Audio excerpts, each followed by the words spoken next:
Bintang merupakan benda langit yang memancarkan cahaya. Terdapat bintang semu dan bintang nyata. Bintang semu adalah bintang yang tidak menghasilkan cahaya sendiri, tetapi memantulkan cahaya yang diterima dari bintang lain. Bintang nyata adalah bintang yang menghasilkan cahayanya sendiri. Menurut ilmu astronomi, definisi dari bintang adalah sebuah benda masif bermassa antara 0,08 hingga 200 massa matahari, yang sedang dan pernah melangsungkan pembangkitan energi melalui reaksi fusi nuklir. Maka dari itu, sebuah bintang neutron dan bintang katai putih yang sudah tidak memancarkan cahaya juga pernah melangsungkan pembangkitan energi melalui reaksi fusi nuklir, tetap disebut sebagai bintang. Energi yang dihasilkan oleh bintang dari fusi nuklir memancar ke ruang angkasa dalam bentuk radiasi elektromagnetik dan radiasi partikel.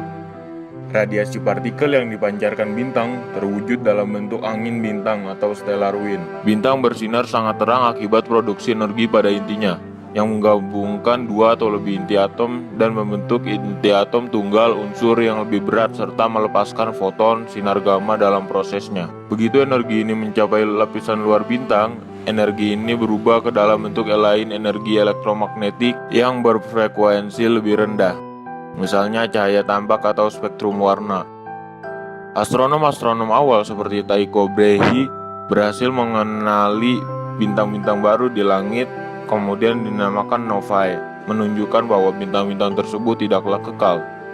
Lalu, bagaimana cara bintang tersebut mati?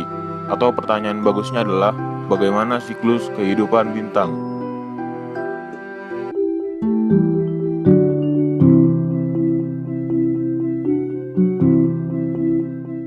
Kita di sini mengambil sampel fase atau siklus kehidupan dari bintang kita di tata surya ini, yaitu matahari. Fase pertama dari matahari adalah protobintang. Fase ini terjadi sekitar 5 miliar tahun yang lalu, ketika awan, gas, dan debu memadat akibat gravitasinya sendiri, membentuk sebuah bola pijar raksasa yang panas. Material-material terus-menerus berdatangan ke bola pijar tersebut, menambah massa dan kehangatannya.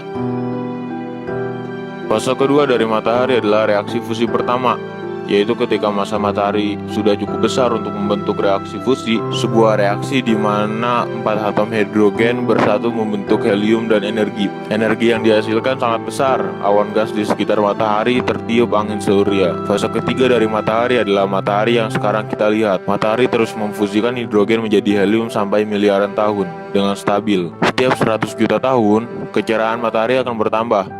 Fase ini akan bertahan selama 5 miliar tahun dari sekarang. Setelah itu hidrogen di inti matahari akan habis.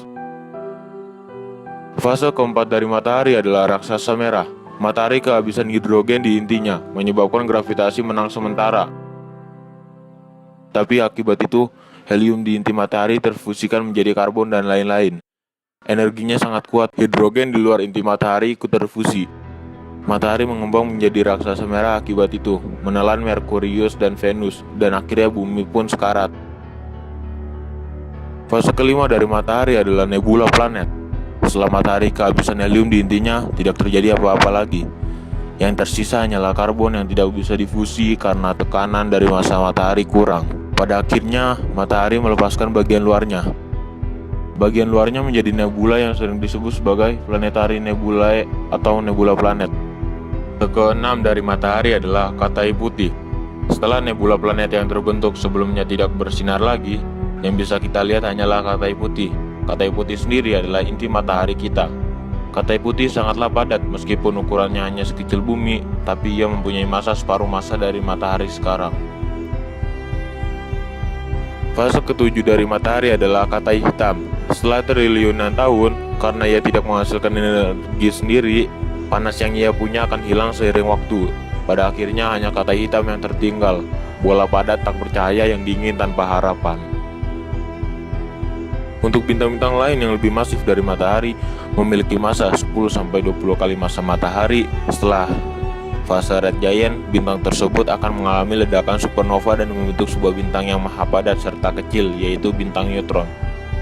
Sementara untuk bintang yang lebih masif, massanya 100 kali dari matahari, mereka akan mengalami ledakan supernova dan membentuk lubang hitam.